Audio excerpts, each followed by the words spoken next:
we are diving some interesting developments in the industry this week. Is the AI hype finally cooling down? We will explore what recent events might tell us about the future of AI in music and tech. And in the world of hardware, two major players have gone head-to-head with new Midi keyboard releases. We will break down the key differences and what they mean for producers. Plus, we got updates on beloved Synth plugin, my beloved Synth plugin, an interesting new wireless speaker concept, and some unexpected drama in the world of live electronic music events. Yes, it is that time of the week.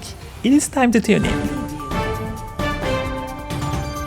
AI has been the topic of the year. There is no other topic that has taken up more headlines and been in more news stories this year. From new phone features from Google and Apple to getting a dedicated AI box from teenage engineering, the technology seems to be everywhere. There are lawsuits and new laws coming out weekly to cover AI and how it is going to affect our lives, and especially music creation and other creative arts. AI has been also such a hot topic in the hardware world that Nvidia, the company that is most tied to AI-related devices, felt the cool down this week. The company reported earnings this week and beat all expectations of how much money they would generate on Wednesday. But because it wasn't beating by a high enough amount, the stock dropped 6% after the announcement. Research has also come out stating that 80% of AI startup projects are currently failing, which is double the standard percentage of non-AI related startups. With these companies failing to deliver on the promise of the product they are making, billions in resources are being lost each month. If a company does release a new AI product, there is a lot of legal issues that still need to be figured out, with all the pending lawsuits against the bigger companies. How the AIs are created and trained is one of the bigger issues, as Anthropic is being sued by the publisher's rights group, who is asking for injunctions to stop the company until the trial begins. The AI company filed its defense, saying that there is no reason for the company to stop training AI models because the damage that is claimed is only guessed at, and there has been no harm to current creators for the training. And while AI may be starting to slow down in how much investments are being put into the new companies, it doesn't mean that existing companies aren't still finding ways to use the technology. The co-creator of Ableton this week did an interview where he discussed how the company plans to roll out new AI features soon. I told them we are more than halfway through 2024, and it is going to be interesting if AI continues to be as big of a news story in 2025 as it is today, or if we are all going to be tired of hearing the term AI. One thing is for certain, whatever companies plan to do and whatever the next hot technology is, I will have the latest information here, so tune in as we find out together. If you're enjoying the video up to now, please consider like and subscribe. In the most My Number is Bigger Than Your Number event of the summer, Arturia released their Keylab MK3 Midi keyboard this week. Almost immediately, Novation released their launch key MK4 this week as well. While the Arturia Keylab MK3 comes in two sizes now, the 49 keys and 61 keys version, Novation now has 6 versions of launch key MK4. In reality, the 49 and 61 key launch key versions of Novation product, they are now called Premium, making the smaller 37 key and 25 keys and minis more competition for the lower specs Arturia Keylab Essential products. The Keylab also comes deeply integrated into Arturia software, including the Analog Lab plugins that gives you access to high quality samples from the company's mini synth recreations. Novation doesn't have their own software to run, so you have to rely on third-party applications to get similar results. What Novation does excel at is DAW integration with their automatic setups for Ableton and FL Studio. Novation also included MPE capabilities on the premium models and semi-weighted piano-style keys,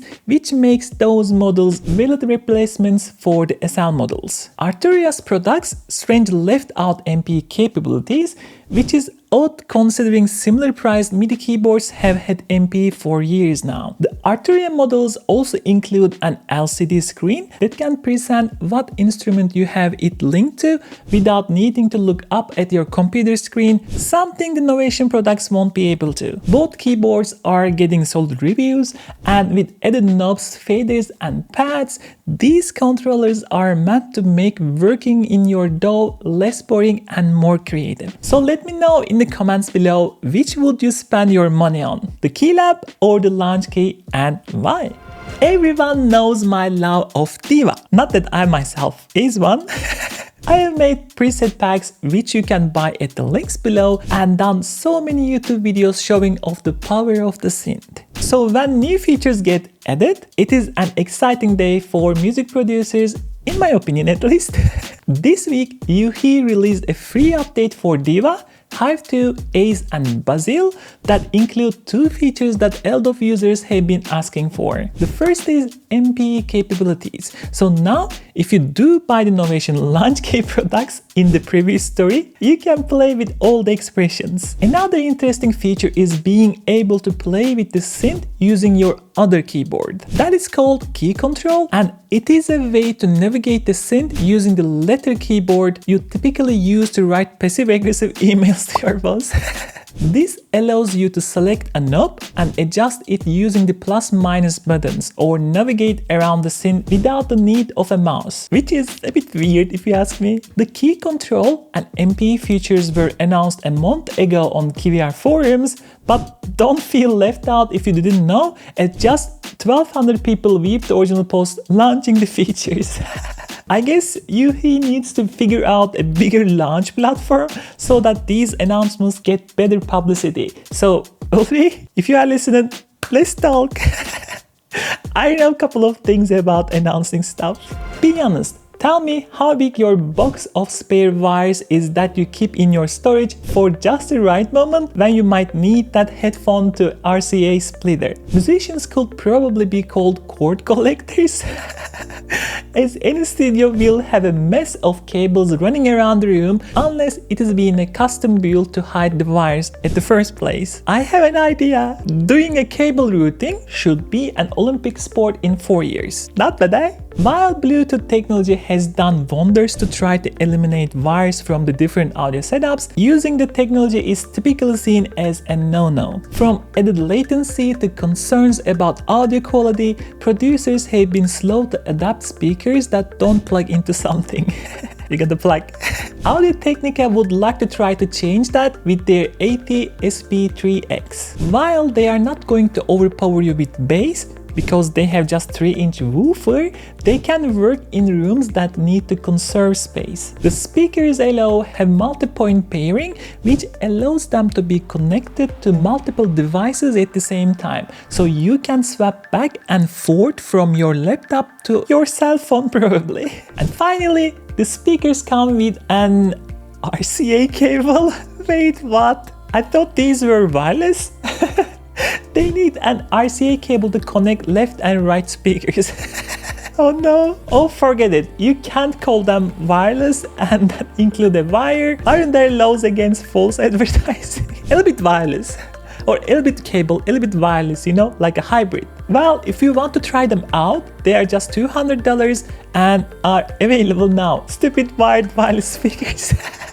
Yamaha recently confirmed that a group of thieves have made off with a large stock of their PSR F52 portable keyboard. The company said that a container holding over 1,300 of the keyboards went missing recently and confirmed the items were stolen. The company is informing the public because they have the individual serial numbers for the keyboards that were taken, although they say it is not likely the thieves will try to sell them as individual units. More than likely, they are going to be selling them in bulk. So if a man approaches you in the London streets, why London?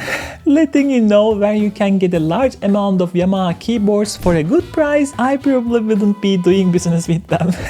I would also wonder why you are being approached by unsavory characters in London and ask you to reconsider your choices in life. But that is probably a topic for a different video.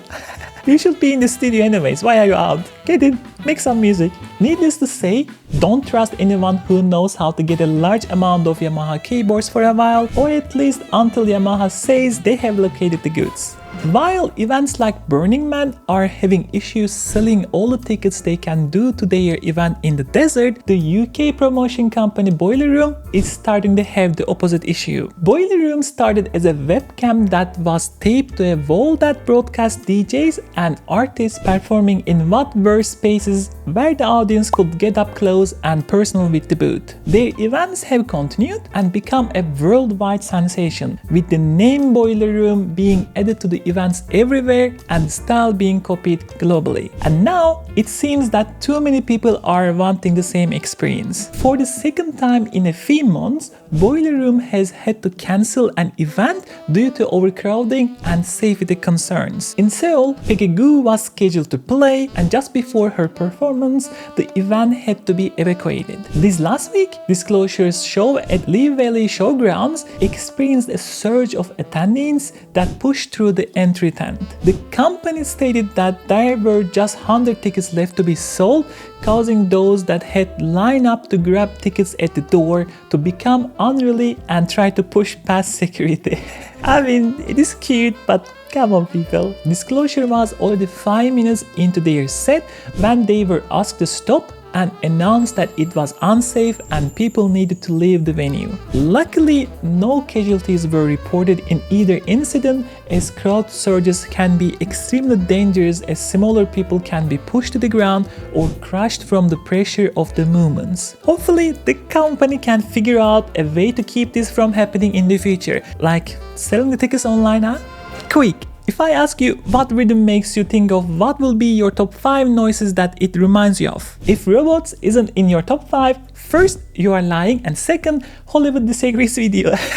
In what is the most appropriate pairing of musician and movie ever, Excision, the artist who regularly features giant mechanical dinosaurs in custom visuals for his shows. He has been asked to make the music and soundtrack for an upcoming Transformers movie, Transformers 1, that will feature Chris Hemsworth and Scarlett Johansson. While it is not unusual to see electronic music artists score big-ticket movies, as BT and Paul Oakenfold have been music coordinators for years, Excision is the first dubstep artist that I know of to be asked for this kind of work. The announcement on Twitter was done simultaneously by the stars of the movie, Chris and Scarlett, as well as on Excision's account. This really is an appropriate pairing of someone who knows what they are doing in making all the grinding and banging noises necessary for a giant robot fight anthem.